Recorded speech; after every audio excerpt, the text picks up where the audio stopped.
Hello, welcome to the Perfect Genetics Challenge, Generation 2, Episode 15. In this episode, we're all still skilling and reading recipe and fishing bait books.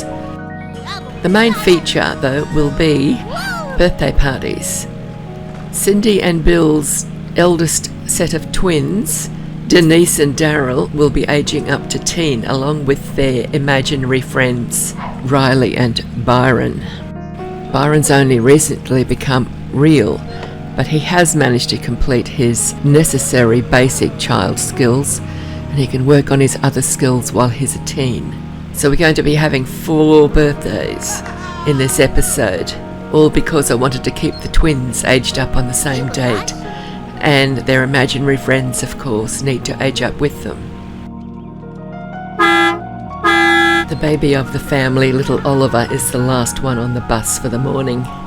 Their cat, Coco, has been working on her hunting skills, and she's tracked down some creature that she wants to catch, and they're having a little fight, right where the school bus used to be. I wonder who wins this one. I don't think it was Coco, but her hunting skill is improving. I've noticed a lot of the townies and other Sims that don't belong to the household change into their swimwear and walk around to the side of the house and then suddenly return quickly and leave. And there's also lots of Sims from town riding around in their horses. You don't see that in Midlet Falls. While everybody's at school or at work, Don and Olivia are working on some skills and reading some books that they haven't done yet. They've been so busy raising children, and now all of their children are sort of off their hands, mostly. They've got time to do things for themselves occasionally. The base camp is next door, and Mabel Flower was visiting from Mountain Lake. We'll see more of Mabel later when a group of teens head off to Mountain Lake. We might actually go to Mountain Lake at the end of this episode. Looks like Mabel's stuck, so I'll reset her. The bus there's waiting to take the children home from school. The teens are emerging first, of course, and the school in Appaloosa Plains is a combination rabbit hole with the stadium. So that's the stadium next door. Several of the children have got tasks to do after school, such as cleaning the bug cage and researching the store and things like that, so we won't wait for everybody to be ready to go home on the bus. But we're seeing some of the teens come out of school. I like them to do their after-school opportunities because it helps them get up to level A at school, and once they get up to grade A at school, I can age them up usually, because by that time they've usually done all of the necessary skills. And once I get them to teen, there's a lot more things they can do to skill up. When they get home, everybody gets to work and does their homework and then starts reading skill books or fishing bait books. Max is working on his wish to work out for 8 hours straight. Max and his imaginary friend Paul's the one sitting there at the table with the orange shirt on. They're going to be the next pair to age up to young adult. They've both got a few books that they need to read before they'll be ready to age up. They have managed to get up to grade A at school already, even though they both got reset back to grade C at school when we moved from Moonlit Falls to Appaloosa Plains. As soon as Max has completed that wish to work out for 8 hours straight, I'll get him back on to reading recipes and fishing bait books. He doesn't have a lot to read still. I think Paul's got more to read than Max has, but they're both going to be busy until they're ready to age up.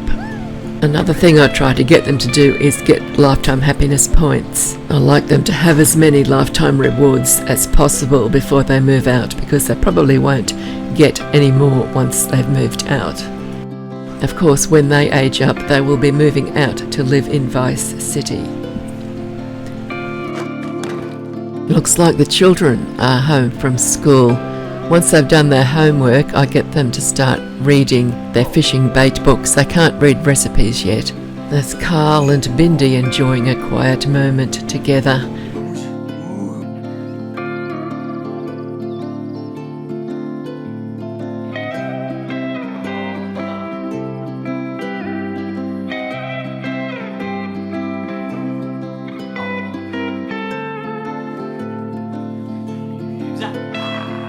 There's the little heir, Donna, working on her painting skill off in the background there. There's plenty for them to do in there at home. They don't often go around the world looking for things to do. Looks like Oliver got singed while working on discovering a new potion, so he's got to have a shower before he can get back to work trying to find a new potion. With much trepidation, I allowed Carl to get back to work on working on his alchemy skill. I suppose if he gets toadified again, we can always head off to Sunlit Tides and call upon Judy's goodwill to fix his problem. Meanwhile, Donna has completed her painting and she's getting on with her imaginary friend. Can't make it real until Max and Paul have become young adults and moved out. Meanwhile, I told Max to go into the TV and work out in front of the TV. I thought that would increase his chances of getting through that wish to work out non-stop for 8 hours consecutively. Usually ignored little Coco and Bindi, but lately I've decided to start working on their skills, and Coco is hunting again, and Bindi is about to start trying to sniff out a collectible when he's finished playing with the ball. Carl's mixing an elixir, and somebody in the next room who was attempting to discover a potion has just exploded the potion and nearly wiped Carl out. The explosion came through the wall and there is the culprit. Looks like little Oliver has got singed again. While Oliver has his shower, we'll come back here and see how Carl goes mixing this elixir. This is what he was doing when he got toadified a few episodes ago. There is always that risk of toadification when mixing elixirs, but fortunately it's not usually a common occurrence. We'll leave Carl making his elixirs and go and check on what the children are doing at the pool. That's interesting. Daryl is swimming at the same time as his little sister Debbie is fishing from the pool. Just hope he doesn't get tangled up in her fish hook or fishing line. They seem to be managing though, and he's certainly learning how to dive beautifully. Pat was interested in gardening, and since he's finished reading his fishing bait books and his recipe books, I mean, he could always learn more recipes if he increases his cooking skill at all, but he doesn't need to, and I'd like him to get up to level 7 in gardening before he moves out. So he's just about ready to age up to young adult, but it's not his time yet. We've got to age up Max and Paul first. Of course, Pat is Carl's imaginary friend made real, and Carl has finished everything as well, except for gardening. That's Sonny working on his gardening skill just there. Carl is working hard on his alchemy skill, which my Sims don't usually do. But I'll try to get him up to level 7 in gardening before it's time for him and Pat to age up to young adult and move out. That sounds like somebody has just discovered a new potion. Looks like it was little Oliver. And that's Byron working on the chemistry table in the corner. He will be aging up to teen soon. He's only just become real, but he has done his main child skills of cooking and blocks. But it's time for birthday parties to happen very soon, and there'll be 4 of them, and Byron will be one of the Sims aging up to teen. Oh look, there is Oliver has discovered another potion. He is doing well. Sometimes a series of new potions are discovered very quickly together, and sometimes you wait Sim days to get a potion. So here comes Daryl to blow out his candles on his birthday cake, and of course Daryl is Byron's previous owner, and Daryl made Byron become real. He had to wait for Mary and Barbara to move out before he could make Byron real. Here comes Riley. He is another imaginary friend made real who will be aging up today. His former owner was Daryl's twin sister Denise. Here comes Pat. He's come in from the garden. And so is Sunny. I think that's Sunny standing there. Everybody's turning up now. There's little Donna and Debbie. They're the second set of twins. Daryl's younger twin sisters. And Daryl's grandfather is Don, who's just arrived. Oh dear, looks like little Oliver got singed again. He's going to have a shower, but it'll have to be after the party. There's no way I can cancel his attendance at a birthday party just to have a shower, because he'll just simply ignore me. I've tried that sort of thing before. And there is Daryl, all aged up to teen. And after all of his hard work at school and learning his childhood skills, he earned the new trait of brave. Let's see how he goes with that one. And there's Olivia blowing lots of noise at him. That's his grandmother. She's the founder of this Perfect Genetics Challenge. She's in a new nightwear. They're all going to go and eat cake. I'll give Daryl his makeover after some of the others have aged up, so I can do them all together. Everybody has enjoyed Daryl's cake, and now it's time for Daryl's twin sister, Denise, to blow out her candles and age up to teen. And here's Denise, and it didn't take long for everybody to gather around her cake. They didn't have far to come. Most of them were already in the room and had already eaten lots of cake, so this shouldn't take long. That's Paul, Max's imaginary friend made real. He's still got a lot of work to do before he's ready to age up to young adult, and that they will be the next pair to do that. Oh, there's Bill. He is the father of Denise and Daryl, and the two younger twins, Donna and Debbie. Donna is the little heir, and that's Max has arrived as well now. And that is Lance, Sonny's imaginary friend made real. They were the last children who aged up to teen the last time we had a birthday party. Now Denise is blowing out her candles and she's about to spin into her teenaged form. There she goes. And now she's all grown up.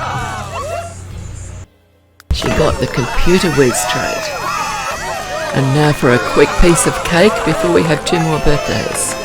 A lot of these Sims have got the stuffed moodlet, and I must admit I used a mod to delete it before I let them eat any more cake. I didn't want them having to do lots of exercise and starve themselves to lose any weight that they might have gained. This is Olivia's first piece of cake, so she didn't have that problem yet, but I'm sure she will develop it by the end of the birthdays. I hope that was little Oliver running off to have a shower because he's still singed. Right, it looks like Daryl's coming over to have cake to celebrate his twin sister's birthday. Oliver's come back from his shower and he's not singed anymore. I'll be sad now that little Denise is no longer a child, because I liked to see her running around the house, but she has to grow up. Everybody's got to age eventually. I think Denise's cake is almost gone. Everybody who's going to get a piece has now got one. And Denise is finished eating. She's going to start cleaning up. So it'll be time for the next cake to be cut. And this is the point where I decided to go through and remove the stuffed moodlet from everybody, because we've got two more cakes to eat. And I do need to age everybody up today, and I do like to use birthday cakes where possible, rather than just use the mod to age them up instantly. This is an unforeseen side effect of having twins who have imaginary friends made real. Too many birthdays on the same day, lots of cake. And now it is Riley's turn, and Riley is Denise's imaginary friend made real. He's been a child for a long time, and he's got a lot of skills. He's managed to get to level 10 in logic and level 7 in fishing. He's done his compulsory child skills of cooking and blocks, and now he wants to start learning gardening and other skills that he will be able to do once he's a teen. So everybody's gathered around, ready for him to blow out his candles. And there on the left, the blonde standing behind Oliver is little Byron. He's going to be the next and final one to blow out candles today. And he's only just been made real, so he's only got his child skills and a few other beginning skills, but he can just continue those skills as a teen. And there goes little Riley transforming into his teenaged form. Now he's all grown up into a teen. There's little Debbie there on the right in the green. She is the youngest of the two sets of twins that Bill and Cindy had, and that's Cindy standing behind Riley. And Riley got the family-oriented trait. Let's hope it isn't wasted. It'd be good if he can get married and have a family. We'll see what happens as time goes by. But for now, it's cake time. And I think that is Sunny standing there, because I'm pretty sure I gave Sunny the shirt with the freezer bunny on the front of it. Carl's got a similar shirt, but it's got a different detail on the front. Haven't seen Carl here yet at any of the birthdays. There's only one left to go. He might be stuck there with his alchemy. Hope he hasn't been toadified again. Everybody who's getting cake has got some, and there's a few stragglers over there waiting hopefully for the next cake. Riley's got a conservative look. Must be his family-oriented trait coming out. And now it's time for the final cake. And there's Byron standing there ready to blow out his candles. And everybody's gathering around to celebrate. It looks like that could be Carl there this time. He's not in the picture at the moment. There he is. You can see why I was having trouble telling them apart. That's definitely Sunny on the other side. And here's Byron. Yes, he's going to blow out his candles. And the deed is done. Now he's going to transform into his teenage form. He was only a child for a very short time. He's just managed to do his child skills of cooking and blocks. And he started working on his logic skill and discovering potions. And that's about it. But he's got lots of work ahead of him. But he'll be able to do it all as a teen. There he goes.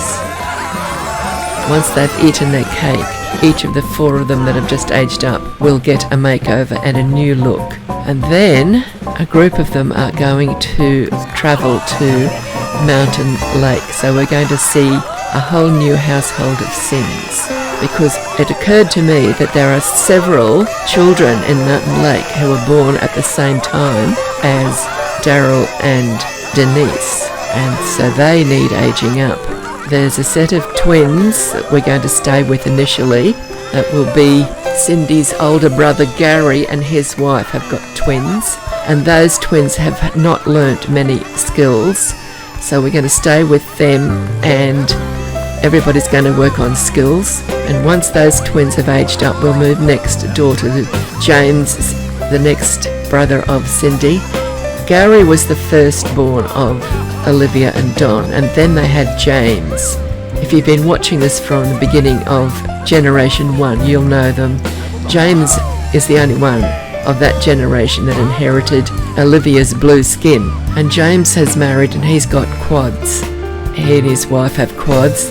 And some time ago, Olivia went and stayed with James and his household, and the quads did a lot of work on their skills, and they also made their imaginary friends real. So they will move into, once the twins at Gary's place have aged up, we'll move in with the quads and get them all aged up.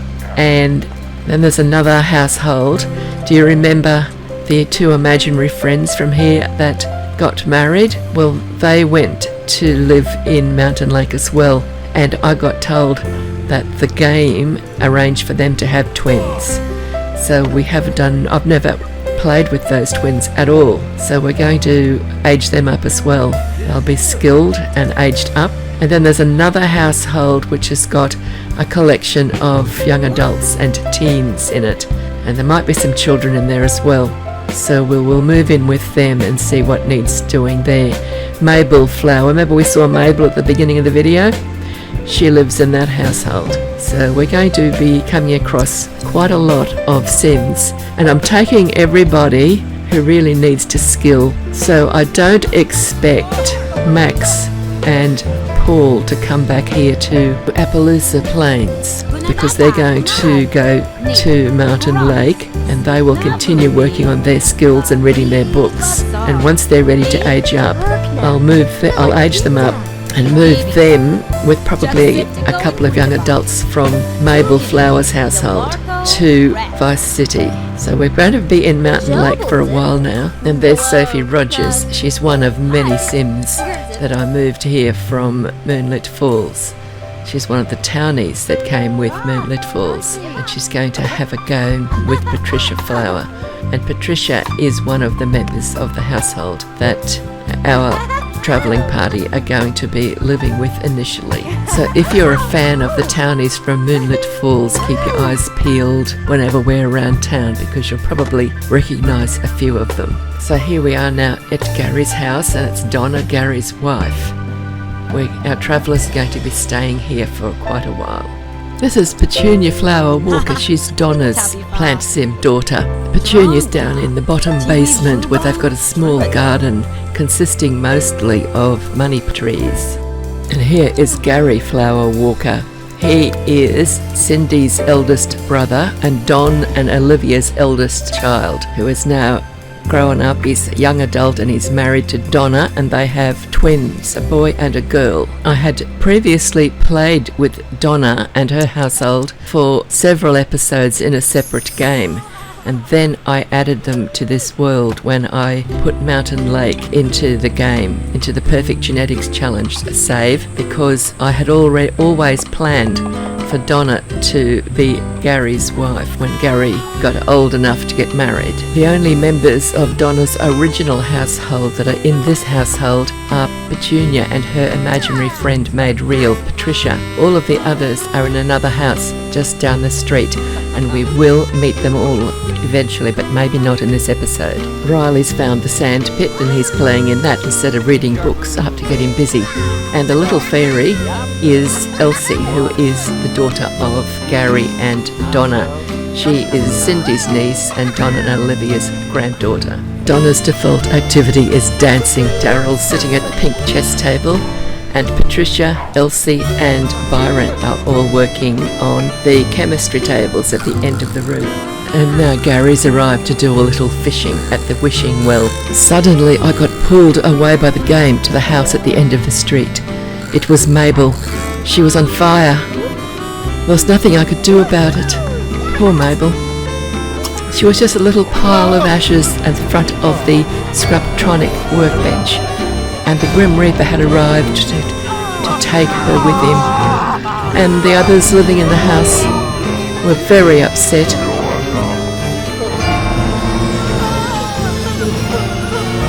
There's her ghost, Mabel. We saw her back in Appaloosa Plains. She was visiting as a tourist and she got stuck, and I reset her then, and here she is now, her ghost. Oh, she's got a dead flower. Grim is pleased, and she's now going to be able to continue being Mabel. She doesn't have to be a ghost after all. And the Grim the Reaper's gone off to put his flower in a special vase. There are a lot of imaginary friends made real in this household. That's Mateo and Connie Walker and little Julia Walker. We will be living in this household at some stage, but not this episode. Back at Gary's place, Max has found a comfortable spot to do some reading. It amazed me how well he was able to read when it got dark. There was no lights at all, and he could still just keep sitting there reading, and on he went. That's just a bit of a look around as a sight of the lake. Just so you know, the Sims that have travelled here and are staying in this household from Appaloosa Plains are Don, Paul, Max, Riley, Denise, Daryl and Byron. I was going to leave Don behind, but then I thought probably shouldn't allow just teens to travel. I could have, but I didn't want to. We just saw a shot of Daryl working on his gardening skill as he tends the garden. And this is Donna's other most favourite activity. If she's not dancing somewhere, she's playing with the group science project. Naturally, her science skill is at level 10. I've got to try to keep the others off it though, because I don't want them getting their group science project, because they'll have to leave it here and then they won't be able to get another one when they've got their own home. That's Denise working on her gardening skill by tending the garden. I tend to let them read a gardening book to get their gardening skill up to at least a level 1, so that they do make progress. It's once they start actually working in the garden, because I've found often if they've got no gardening skill at all, they can work in the garden for several sim days and make absolutely no progress. So I just get them to start off with either a gardening class or reading a gardening book for a little while to get them at least one gardening skill before I get them gardening. Now, of course, they've all travelled, so their school grade has gone down to C again. So they've got to go to school to get their grade back up to A. So here they are arriving at school on their first day since they arrived in the world. Elsie and Charlie are at level C as well, because they've made no progress while they've been living in this world and not being played. That's Sophie Rogers by the look of it there. She must be still a teen. We will see other children and teens arriving at school some days as well. They're all going to have to get up to grade A at school before I can age anybody up. And I will need to age up Elsie and Charlie, as well as Paul and Max. Meanwhile, Don has headed off to the greenhouse. He's there, and that's Cosmo, imaginary friend from the original household. Cosmo's previous owner was Petal, and Petal is Olivia's plant sim daughter. Just gone into that room there with the big afro haircut. And here's Percy arriving. Percy is Don and Olivia's son. He was the youngest until Oliver was born, but he's a young adult now, living on his own in a house. Cosmo's on his own in a house in this world as well. There's quite a lot of them are living on their own, single sims without partners. They've each got their own home. There's not many of them that have got married. I might have to do something about that while we're in this world. Looks like Don must be looking for seeds, because all the seeds are glowing. He must be using his collection helper. When Don got tired of collecting seeds, he headed for the grocery store because there was going to be a birthday party back at the house, and he decided he would go into the grocery store and pick up a birthday cake. I don't usually do it this way. I usually just go into buy mode and buy a cake, but Don's going to buy one at the grocery store this time just to do it, just to be different. Petunia was so excited about becoming a young adult that she decided she didn't want to wait for her imaginary friend made real, Patricia, to be ready to age up. The reason I did it was I wanted her out of school so I could get her to learn some skills, and Patricia is not up to grade A at school yet. I'm just hoping she gets a pink dress like the one she's wearing when she ages up. If she doesn't, I might have to operate on her in Stylist or something and see if I can change the colours. I think I might end up having to get her into Stylist before she ages up and copy the colours, the RGB parts of the colours, and then take her into Stylist again after she's aged up and change the colours to whatever I find. There she is blowing out her candles. This is the only sim I've aged up without the imaginary friend aging up at the same time. There's Patricia coming up. She's got their big boots on. She doesn't seem to be worried that she's not going to have a cake today as well. And there goes Petunia. Oh, she got a blue dress, so I'm definitely going to have a word with her and change the colours. I'm wondering if she would have got a pink dress if we'd had a few different coloured plant sims in the household, because she was given that pink outfit when there were other plant sims in the household. But one way or another, I will work out a way of turning her pale pink again. Everybody heads out to the garden to eat the cake. Most of them end up standing to eat. The table out there is not very big. I can only have 4 sims sitting around it at a time. But they don't seem to mind having to stand to eat their cake. So that is the end of the video. I do hope you've enjoyed it. Please give it a like if you have. And I will see you in the next episode. We'll pick up the story from this point. There's going to be lots of reading of books and working on skills, and we'll get to know a few more of the other Sims that have been moved to this world. So bye bye for now. Thank you for watching and happy simming.